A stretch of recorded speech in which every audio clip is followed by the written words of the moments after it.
Hey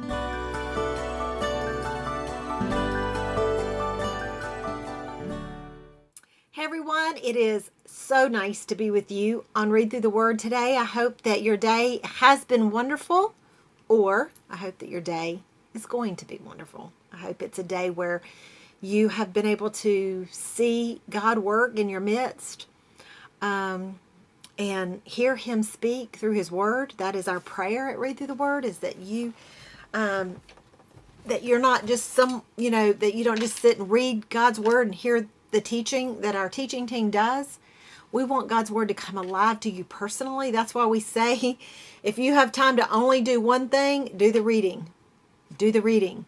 The teaching is as a bonus, actually. It's like an add-on to the reading itself, especially right now. We're back in the Psalms for a few days and diving into those and learning some really good lessons from the psalmist. This is another psalm of the sons of Korah, and we talked about the other day who the sons of Korah were. So I'm not going to rehash that. I think it was the third. Go back maybe and look at that day if you want to refresh your memory, or you don't know what I'm talking about. I think it was the third that we went on that. I talked about that. Oh, please tell me that you loved Psalm 85:10. That's what I put in my something old. Unfailing love and truth have met together. Righteousness and peace have kissed. I just love it. Truth, this is verse 11 and 85. Truth springs up from the earth, and righteousness smiles down from the heavens. Yes, the Lord pours down His blessings. Our land will yield its bountiful harvest. Righteousness goes as a herald before Him, preparing the way for His steps. I know that the psalmist is speaking of this, of the land of Israel, but I certainly do pray this for our great country. Certainly do.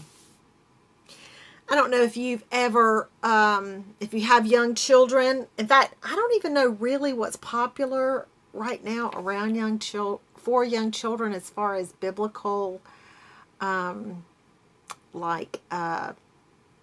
cartoons kind of thing. And cartoon might not even be the right word, but when my babies were little, they had VeggieTales. So, and my babies are 20 and 22, almost 23. He's 23. Wow. So perhaps even maybe your grandbabies know about VeggieTales. But both my kids just love VeggieTales. In fact, we had Griffin had a friend over that his boss, and had and he was young and had his wife and little girl over, like she was 2 years old. Her name's Adelaide. Oh my goodness, how cute. But Griffin had invited him to church, invited him over here for dinner or for lunch, and she wanted to sing the VeggieTales song. So of course I just got all into the VeggieTales song. I won't sing it for you, I promise. But I love the VeggieTales. But Madam Blueberry, she's a blueberry, had a problem. She liked stuff.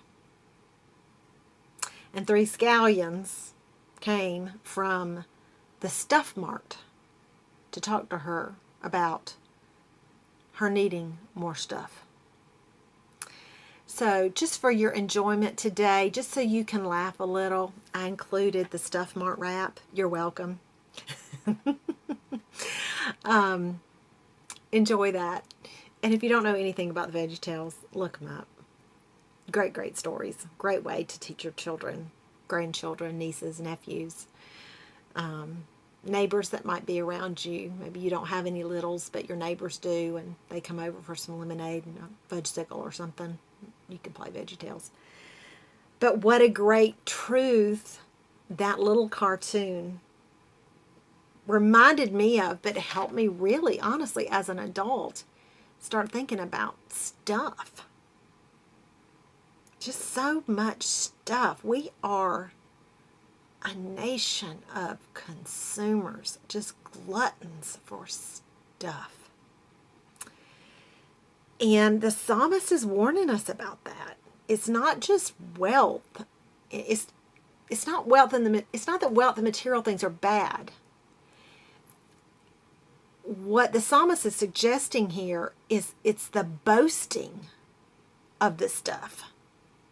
It's the showing off of the stuff. It's the pride in the stuff that is a stench to the nostrils of God. And it really is also just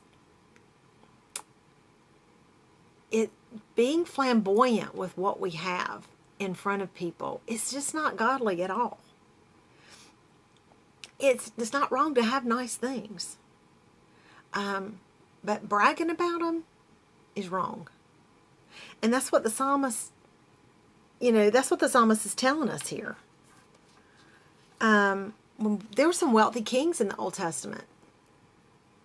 David, Abraham. Well, Abraham wasn't a king. Wealthy men, I guess I should say. Abraham was very, very wealthy. And so was David. And so was Solomon. But David and Abraham had a little bit more humility than Solomon. They towed the line a little bit better as far as walking rightly with God, better than Solomon did. So it's not wealth is not the problem. It's just our attitude about things. Because stuff is not going to make us happy. It's not. More stuff is not going to make us happy. It didn't make Madame Blueberry happy. It's not going to make us happy. So how do I know if I'm happier with wealth than I am with God? Just a few little questions to ask yourself. And you're welcome about these. Something to think about. And oh, how great for your kids. This is a great lesson for your kids. I have one of mine is not materialistic at all. She just, the girl, she's not about that at all. And my son he's not a collector of things, but he likes things, and he likes people to know he has things. And that has a lot to do with his age. I know, I'm not trying to throw him under the bus and say he's a lost cause. But this is something really that I've tried to teach as I've learned as an adult after Madame Blueberry and Stuff Mart rap, singing that around my house. I've learned over the years that it's just really not stuff.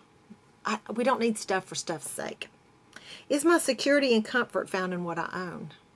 Ouch.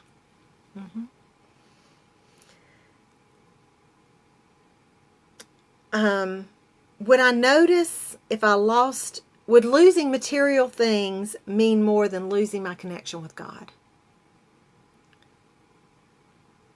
Am I happier when I get something new, or when I experience an intense spiritual moment with God, like a mountaintop experience? Like, what's better?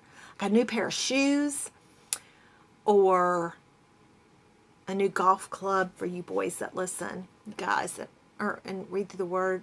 A new golf club, or my husband loves fishing rod. Is that greater and more important to you than being used by God in some moment of someone's life? Do you brag more about that? About your thing that you got? Whatever it might be, your stuff? Or do you brag more about God and what God allowed you to witness? In what or to whom do I most brag about?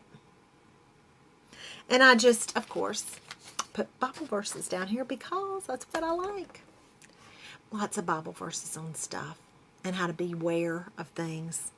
And like I said, if you've got young babies at home, young kids, especially those that are even like that middle age where they're learning to work and maybe cutting lawns or babysitting or cleaning houses or whatever, house sitting or taking care of an elderly person, whatever. They're making a little bit of money. What a great way to change the course of a nation than to start changing the heart of children and young people and their idea about stuff and wealth and money and caring for others. Yeah, what a great way to change a nation. We'll see you next time on Read Through the Word.